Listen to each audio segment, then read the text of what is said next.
Tras un fracaso del gobierno nacional por el hundimiento de la consulta popular en el Senado, el presidente de la República, Gustavo Petro, planteó a través de su cuenta en X un paro nacional mediante votación popular este fin de semana.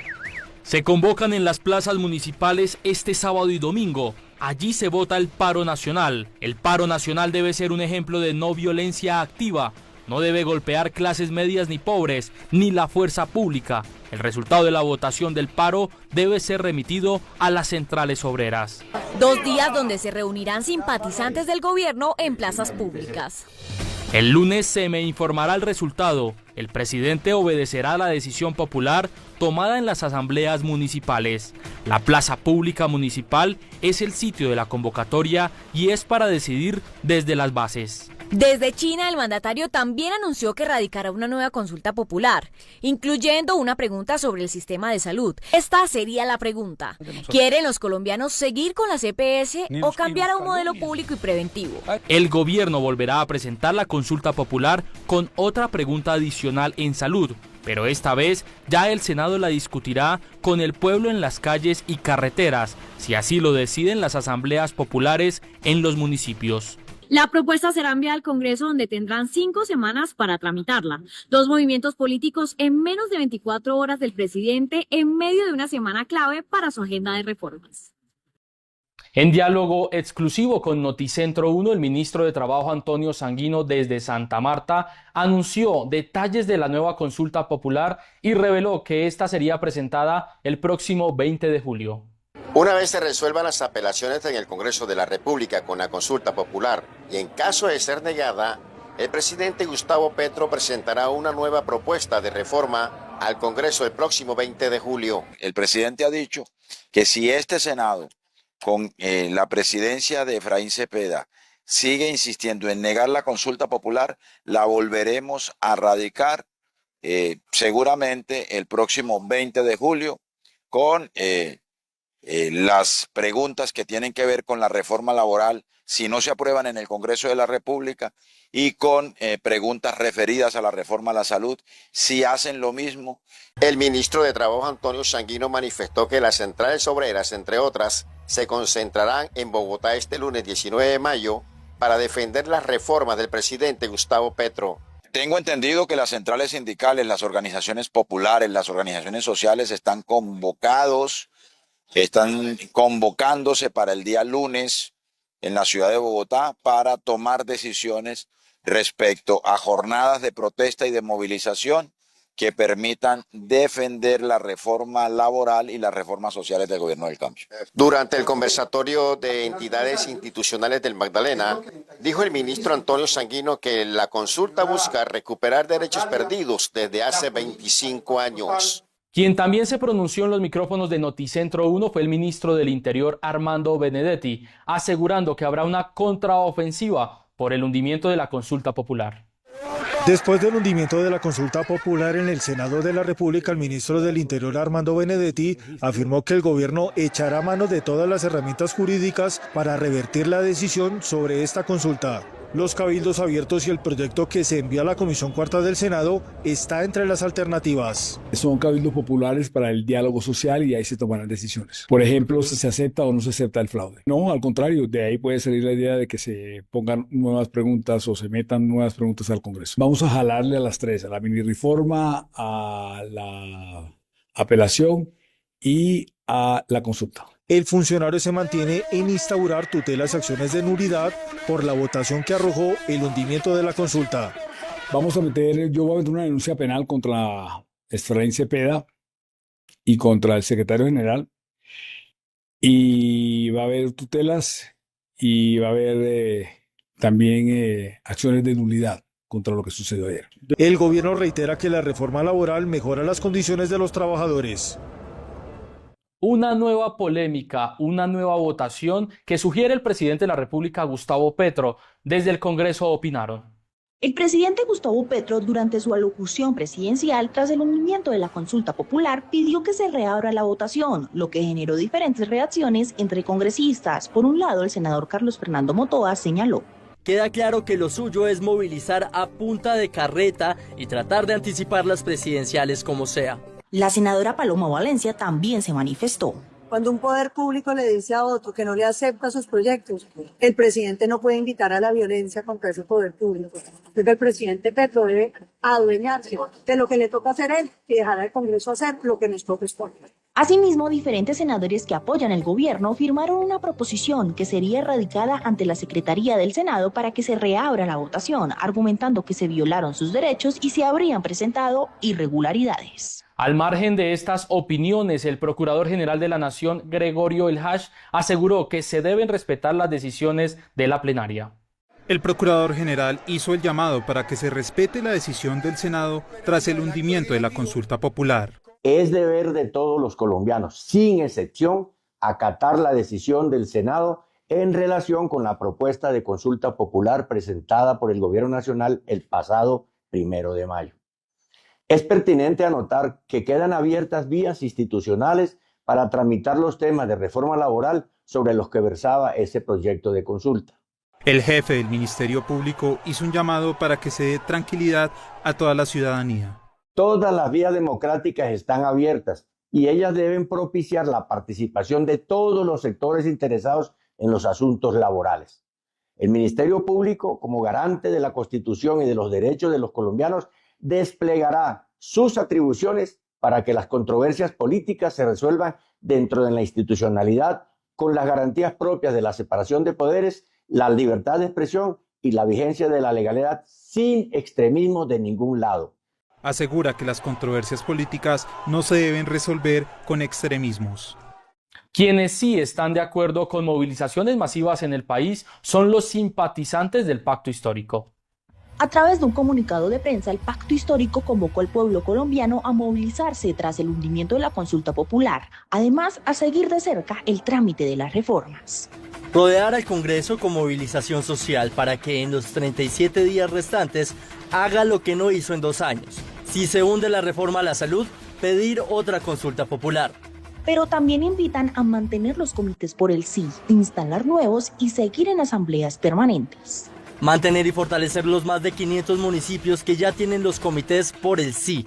Instalar nuevos comités donde no existan y mantenerse en asambleas permanentes en todo el país, para que sea el pueblo quien lidere el camino del cambio y la defensa de las reformas. Con este llamado, la coalición del Pacto Histórico espera seguir respaldando las iniciativas del gobierno. Lo que quiere el presidente de la República es incendiar el país. Así lo expresó el alcalde de Medellín, Federico Gutiérrez.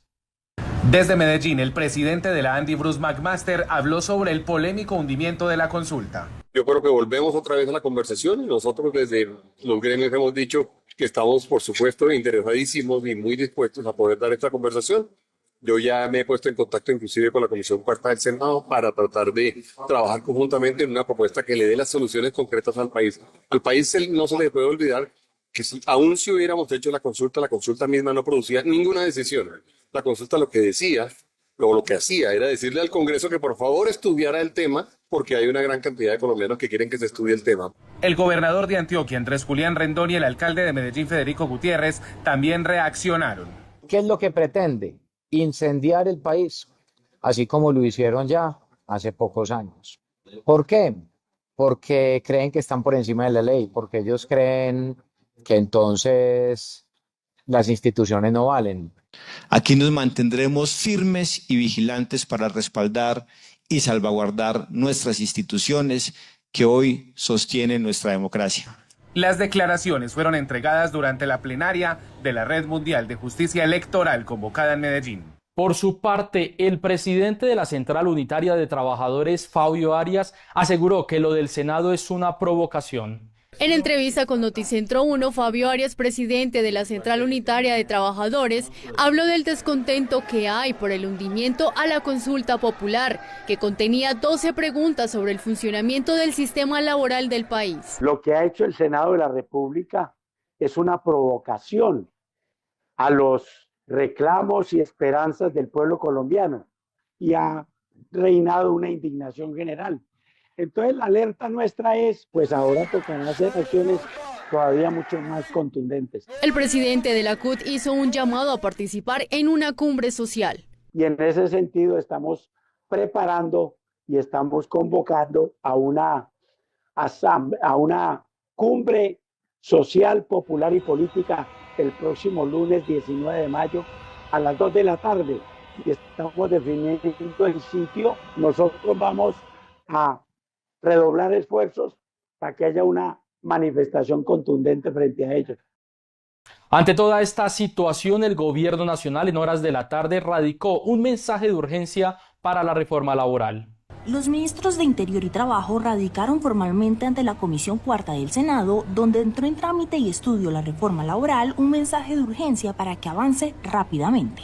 Por lo expuesto y dada la relevancia del mencionado proyecto de ley, respetuosamente se solicita al Honorable Senado de la República y Cámara de Representantes dar trámite de urgencia al proyecto de ley número 311 del 2024. Asimismo, ya fueron anunciados los ponentes y el coordinador. Los ponentes son Aida Bella por el Pacto Histórico, John Jairo Roldán, Partido Liberal, Carlos Meisel, Centro Democrático, Juan Sami Merec, Conservador, Carlos Abraham Jiménez, Cambio Radical, Richard Fuelantala, AICO, Angélica Lozano, Alianza Verde. Y el coordinador asignado es Juan Felipe Lemus por el Partido de la U. La reforma fue revivida tras la aprobación mayoritaria de uno de los informes positivos que entregó la Comisión Accidental, donde se analizaba la apelación, tras su archivo en la Comisión Séptima de Senado hace unos meses. La senadora Angélica Lozano aseguró que ya inició el trámite de la reforma laboral en el Congreso. Con la reforma nuevamente en trámite, pero esta vez en la Comisión Cuarta, presidida por la senadora Angélica Lozano, empiezan a correr los días. Vamos a sacar esta reforma para los colombianos, 37 días. El país tiene los ojos puestos en el Senado. Vamos a cumplirlo. El gobierno ayer apoyó esta apelación. En esta comisión hay 15 senadores. La congresista manifestó que se pueden dar los tiempos con un estudio juicioso que inicia con audiencias públicas, escuchando a los colombianos. Pronto radicaremos la ponencia después de escuchar, de leer propuestas concretas. No hay tiempo de carreta, ni de largos discursos, ni de repetir lo que se ha dicho. Propuestas por escrito concretas. Al artículo tal, es mejor que quede así. Le falta esto, le sobra lo otro. Según el calendario, el jueves 22 de mayo se estaría radicando la ponencia para que se inicie la discusión de los 88 artículos que trae la reforma, retomando su tercer debate como quedó en la Comisión Séptima, donde había sido archivada. Hoy presentó formalmente la renuncia a la ministra de Justicia, Ángela María Buitrago. Denunció por medio de una carta que hubo injerencias por parte del ministro del Interior, Armando Benedetti, en nombramientos políticos. Esta es la carta con la que la ministra de Justicia, Ángela María Buitrago, renunció a su cargo, argumentando presiones para hacer nombramientos a favor de Armando Benedetti. Esta decisión ha sido tomada tras una profunda reflexión personal y profesional, en un contexto que exige responsabilidad y coherencia con los principios que siempre ha guiado mi comportamiento privado y público. Buitrago asegura que su renuncia se hará efectiva desde el 1 de junio. Hoy he decidido tomar esta decisión y dar un paso al costado a pesar de ser feliz en este cargo y poder realizar acciones en favor de la justicia y las diversas personas, puesto que en las últimas semanas se vienen realizando intentos de injerencia en la cartera que hoy dirijo. Ella dice que yo es que la llamé para unos puestos y que por eso se va. Eso es mentira. La actuación de ella es de una persona que la votaron. Entonces, como la votaron, sale a golpearle siempre al perro más flaco. Y lo que voy a poner es una denuncia por calumnia e injuria. La ministra duró menos de un año en el cargo. El exfiscal general de la Nación, Néstor Humberto Martínez, y el exministro Andrés Felipe Arias fueron los testigos en el día 40 de audiencia en el juicio contra el expresidente Álvaro Uribe Vélez. El exministro de Agricultura Andrés Felipe Arias declaró en el juicio contra el expresidente Álvaro Uribe Vélez, señaló que varios exparamilitares le comentaron en cárceles de Estados Unidos que habría un complot contra el exmandatario. Él traía unas cartas que le habían hecho llegar desde los Estados Unidos, donde unos paramilitares que habían sido extraditados estaban ofreciendo rendir declaración en dos casos en particular. El caso de su hermano Santiago Uribe, que tenía como sede la Fiscalía General de la Nación en ese momento, en etapa de indagación. También declaró el exfiscal general Néstor Humberto Martínez, quien confirmó que el expresidente Uribe se acercó a él para entregarle las cartas sobre un supuesto complot en su contra. Al presidente Uribe y a Santiago Uribe le hicieron un montaje con un mayor de apellido Meneses. Y yo había escuchado el tema Meneses por la prensa, pero pues no sabía quién era. Y yo le dije, cuénteme, ¿cómo así? Y me dijo, efectivamente, Ramón Quintero, que estaba ahí atrás, tenía contratado a Meneses cuando Meneses era oficial activo de la policía en grado de capitán. Arias y Martínez fueron interrogados por parte de la defensa del expresidente Uribe. Un informe de Naciones Unidas conocido por Noticentro 1 revela la poca participación de las mujeres en la política en Colombia. Se acerca una nueva temporada electoral en Colombia, pero la equidad de género sigue siendo una deuda. Según el nuevo ranking del Programa de Naciones Unidas para el Desarrollo y ONU Mujeres, en Colombia el 51% de la población son mujeres, pero en el Congreso solo ocupan el 30% de las curules. Todavía hay que trabajar sobre las leyes, las normativas para asegurarnos que haya leyes de paridad que garanticen la igual participación para las mujeres y para los hombres. La experta señala que la voluntad política de los partidos sigue siendo clave. De los 30 partidos evaluados, menos del 40% cumplió la cuota de género en sus listas. Los partidos deberían honrar esa participación femenina y construir listas que sean mitad candidatos, mitad candidatas y comprometerse realmente a dar visibilidad a las mujeres candidatas, a financiar sus campañas electorales tal como financian las de los hombres. Este informe no solo mide cifras, exige un cambio cultural dentro de los partidos. Con el calendario electoral en marcha, el reto es que la igualdad de género se vea evidenciado en las urnas y en el poder. El alcalde de Bogotá, Carlos Fernando Galán, anunció que habría racionamiento de energía en la capital.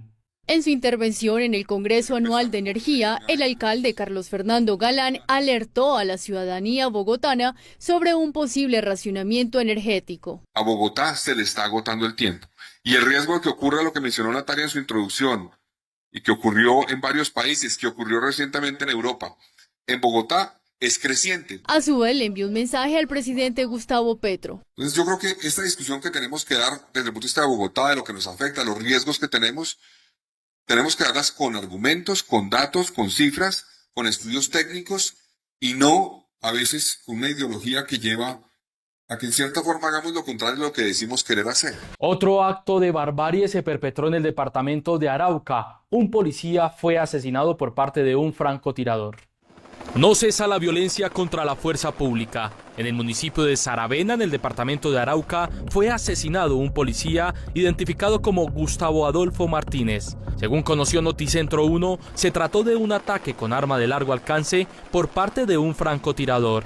El uniformado se encontraba en la parte posterior de la estación de policía de Saravena, con hombres del ejército, cuando fue ultimado. Las autoridades dispusieron de un equipo especial para dar con el asesino del subintendente, que pertenecía a la Dirección de Tránsito y Transporte. El grupo responsable del hecho sería el Ejército de Liberación Nacional, ELN. Las autoridades decidieron instalar una mesa de diálogos ante la llegada de cientos de campesinos a la Plaza de Bolívar en Bogotá.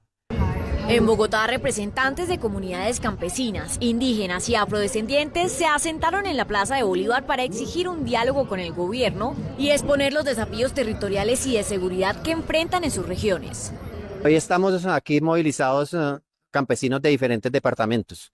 Pues lo primero es para presentar un pliego de exigencias al gobierno con varios puntos, ¿no? Uno de esos es todo el tema de tierras y el reconocimiento del campesinado alrededor de que pues el campesinado es uno de los sectores más abandonados que ha habido a nivel de Colombia. Ante esta situación, el gobierno aseguró que ya hay una mesa de trabajo en marcha para atender sus necesidades. Con ellos en este momento estamos en las instalaciones de la Defensoría del Pueblo, primero revisando nuevamente el pliego de peticiones. Con ellos ya se había hablado el año pasado. Tenemos un número importante de avance en algunas solicitudes y estamos retomando la mesa. Por ahora las comunidades aseguran que se quedarán por tiempo indefinido hasta que lleguen a un acuerdo con el gobierno. El dato del día en Noticentro 1 se reveló que hay menos viajeros colombianos viajando hacia el exterior. Cerca de 1.751.000 colombianos salieron hacia el exterior entre enero y abril del presente año. Esto significó una leve reducción del 0,1% frente al mismo periodo del año anterior, pero corrigiendo la tendencia que venía mostrando a marzo de menos 4,1%. De acuerdo con ANATO, el 24,5% de los colombianos que viajaron tienen entre 30 y 39 años. Con relación a los destinos que visitaron, el 30,7% se dirigió a América Latina y Centroamérica, mientras a Europa el 19,2%. En noticias internacionales, Estados Unidos tomó represalias contra Colombia por el reciente acuerdo firmado entre nuestro país y China, la Ruta de la Seda. Estados Unidos impuso sus primeras represalias económicas contra Colombia tras su ingreso a la iniciativa de la Franja y la Ruta de Seda de China. Estados Unidos se opondrá enérgicamente a proyectos recientes y próximos desembolsos por parte del Banco Interamericano de Desarrollo y otras instituciones financieras internacionales para empresas estatales y controladas por el gobierno chino en Colombia. Washington considera que la participación de compañías chinas en infraestructura clave puede comprometer la seguridad económica y estratégica de la región. Los dólares de los contribuyentes norteamericanos no deben utilizarse de ninguna manera por organizaciones internacionales para subsidiar empresas chinas en nuestro hemisferio. Una de las obras que podría verse afectada es la primera línea del metro de Bogotá, construida por un consorcio liderado por empresas chinas. Aunque el proyecto ya está en marcha, fuentes del Departamento de Estado indicaron que revisarán caso por caso los proyectos futuros que requieran financiamiento multilateral. Según cifras oficiales, Colombia mantiene un déficit comercial de 14.000 millones de dólares con China, lo que para Washington es categorizado como una desestabilización económica a nivel regional. Un congresista de los Estados Unidos catalogó como una imbecilidad el tratado entre Colombia y China. Una nueva polémica sacude las relaciones entre Colombia y Estados Unidos. El congresista estadounidense Carlos Jiménez lanzó duras críticas contra el presidente Gustavo Petro tras la firma de un acuerdo entre Colombia y China para unirse a la iniciativa de la Franja y la Ruta.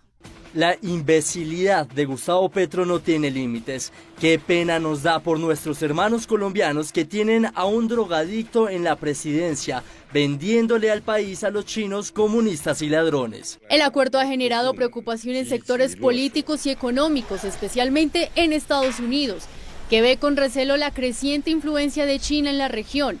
Algunos analistas advierten sobre posibles preocupaciones en la relación bilateral entre Colombia y su principal socio comercial, Estados Unidos. En la sección de conocimiento, una particular tradición en una escuela naval en Anápolis, Estados Unidos.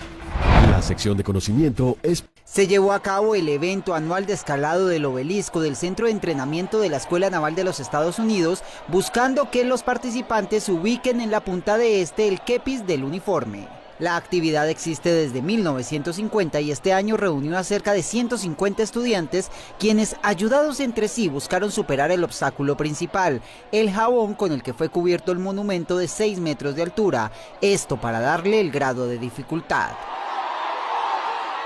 Los participantes completaron el reto en 2 horas y 28 minutos, pues la tarea no estuvo fácil. En Noticentro 1 Dinero Inteligente, crecen las expectativas y las recomendaciones para invertir en criptomonedas. Las inversiones de las criptomonedas han tomado fuerza en los últimos años, pero cuidado, esta es una de las inversiones que aún no tienen regulación. Los expertos recomiendan tener certeza de dónde ponen sus recursos, sobre todo en plataformas desconocidas. Uno de los llamados es al gobierno para agilizar los procesos de regulación. Sin embargo, no hay un marco regulatorio de cómo debería hacerse su uso, implementación y protección al consumidor. Se han hecho unos primeros avances, especialmente en el Congreso de la República. El día de ayer fue votado en Comisión Sexta un proyecto que lo que busca es regular a los proveedores de servicios virtuales. El Banco de la República y la Superintendencia Financiera trabajan en este frente. En noticias económicas, el DANE reportó un crecimiento en la economía colombiana del 2,7%. El reporte del DANE muestra que la economía colombiana creció 2,7% en el primer trimestre del año, mientras en igual periodo del año anterior se ubicaba en 0,3%. Se volvió a niveles de 2023 gracias a la dinámica que viene presentando sectores como el comercio, la agricultura y los servicios. Actividades artísticas, de entretenimiento, actividades de los hogares crece al 15,5%, un aporte de 0,6 puntos porcentuales. Siguen siendo protagonistas los juegos de azar en línea, pero también resaltar las actividades culturales y entretenimiento. El comercio es el sector que viene impulsando la economía nacional, sobre todo en la primera parte del año. Este incremento se da por la reactivación del consumo de los hogares. El comercio al por menor fue la estrella del comercio al por menor. Tenemos todos los aparatos electrónicos, informáticos, tuvieron un crecimiento muy importante a lo largo de este primer trimestre. Rebajas que tuvimos que dinamizaron todo este sector, pues fueron muy importantes en ese comercio al por menor. Las cifras del DANE estuvieron en línea con las expectativas del mercado financiero. Gremios económicos y la academia destacaron este crecimiento de la economía colombiana.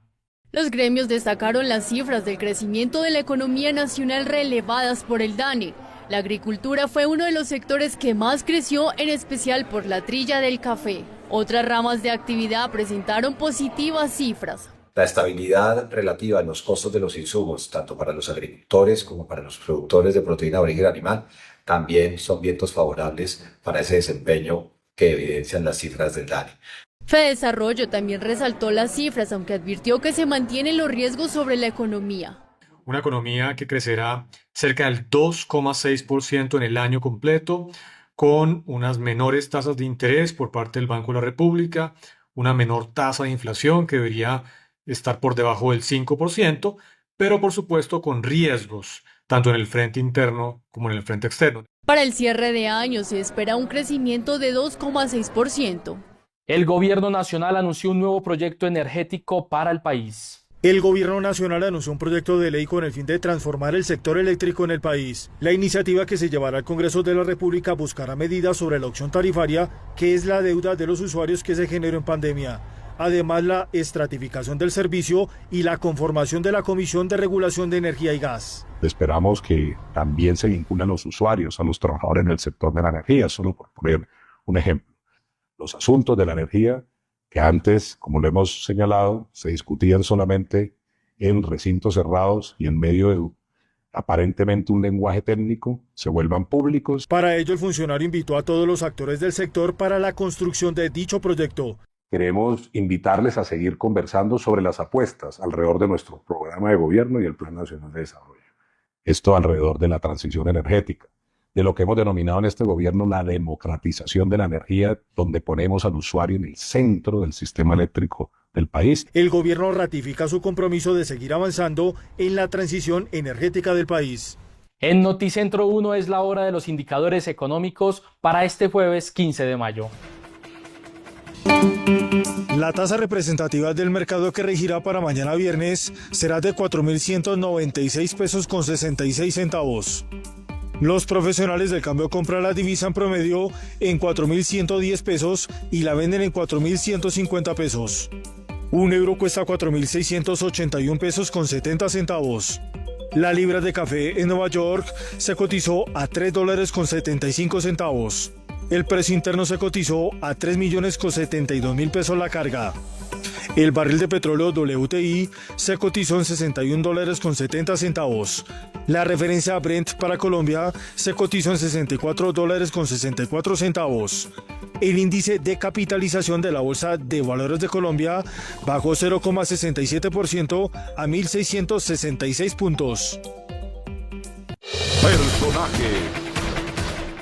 Hola, muy buenas noches, bienvenidos a Personajes, preguntas claras, respuestas contundentes. Pues una tormenta política se ha desatado en el país a raíz de esa decisión de la plenaria del Senado que decidió hundir la consulta popular. Sin embargo, en esa misma sesión también se decidió revivir la reforma laboral. Precisamente a esta hora nos acompaña el senador del Centro Democrático, Carlos Meisel, quien recientemente fue nombrado como ponente de esa reforma que va a ser estudiada por la Comisión Cuarta del Senado de la República. Senador, muy buenas noches.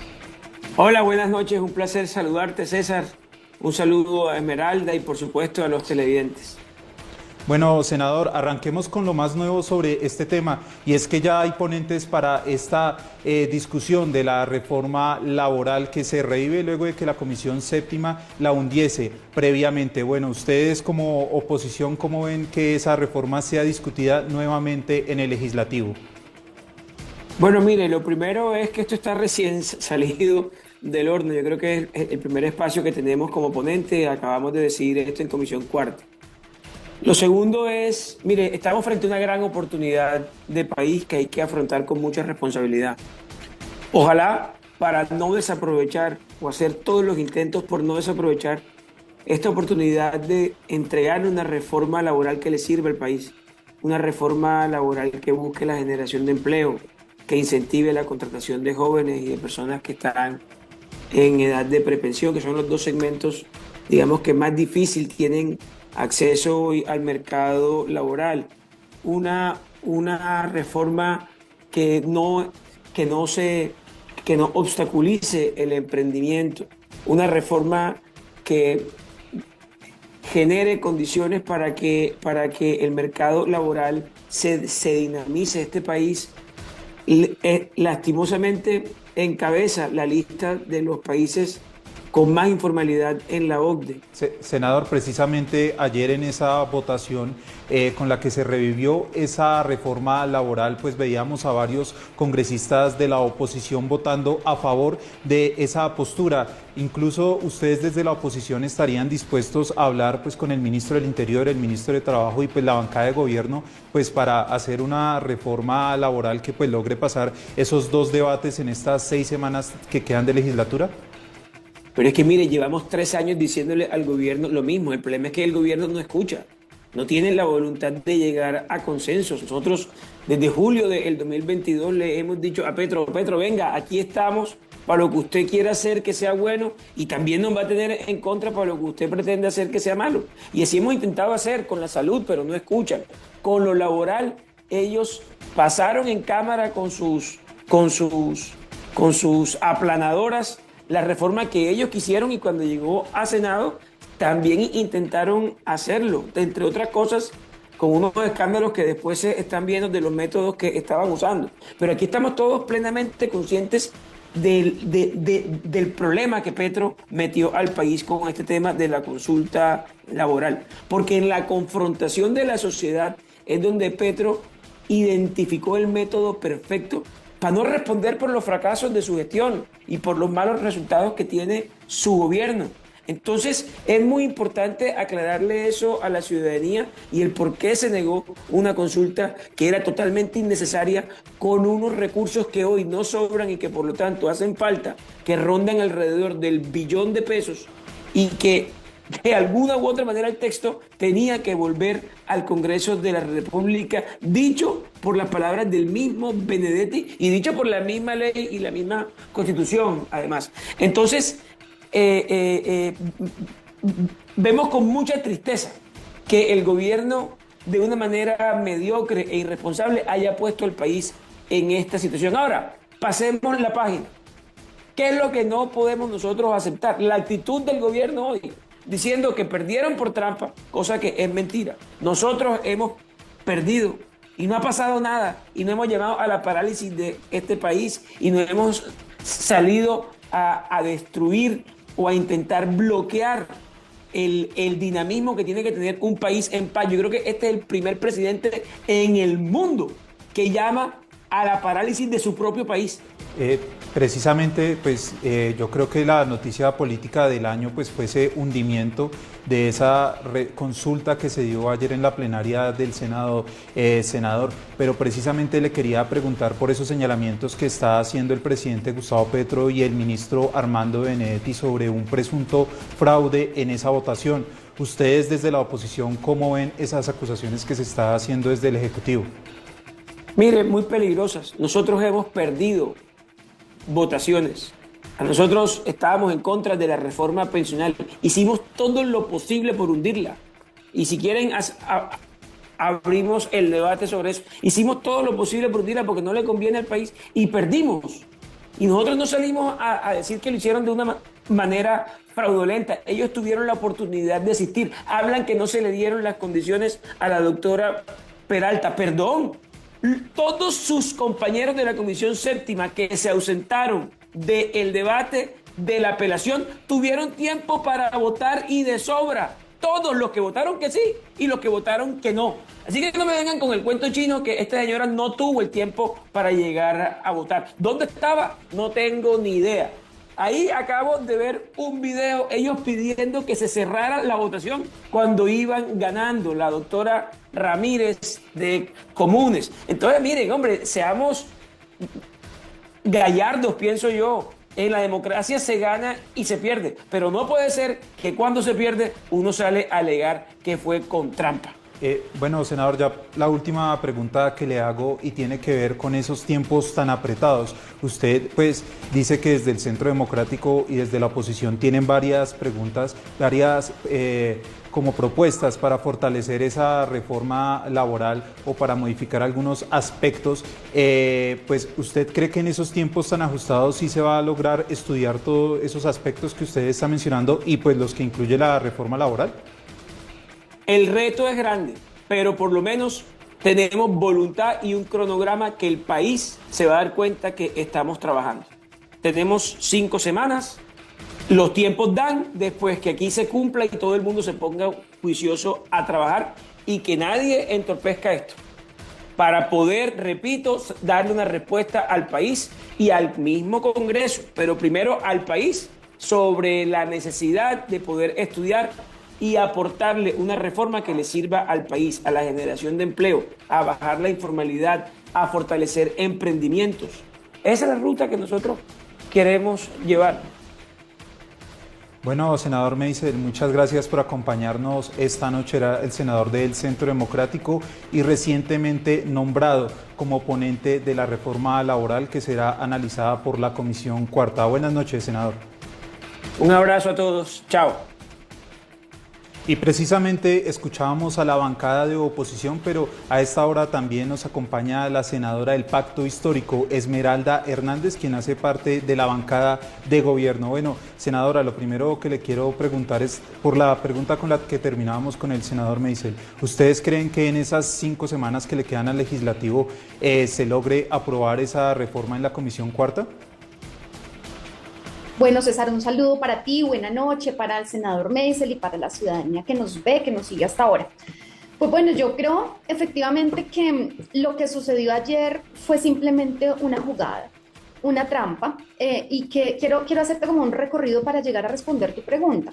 Y es que si ustedes miran, si el país mira detenidamente qué fue lo que pasó ayer, los congresistas y los sectores de los partidos políticos que hundieron la misma reforma que ayer revivieron fueron los que votaron ayer por revivirla. Es decir, hundieron una reforma que es la misma que ayer toman la decisión de revivir. Es decir, mágicamente de un día para otro toman la decisión de apoyar de manera casi unánime una reforma que habían hundido con todos los argumentos. Si realmente la intención era mejorar la reforma, si realmente la intención era presentarle una propuesta viable, como ellos lo llaman, al país, pues lo hubieran hecho con la reforma inicial. ¿Para qué hundirla? Se pueden modificar artículos, se pueden eliminar artículos, se pueden presentar distinto tipo de proposiciones, pero tomaron la decisión de hundirla. Lo que pasó ayer es que tenían como excusa revivir la discusión de la reforma laboral en el Congreso solamente para hundir la consulta popular.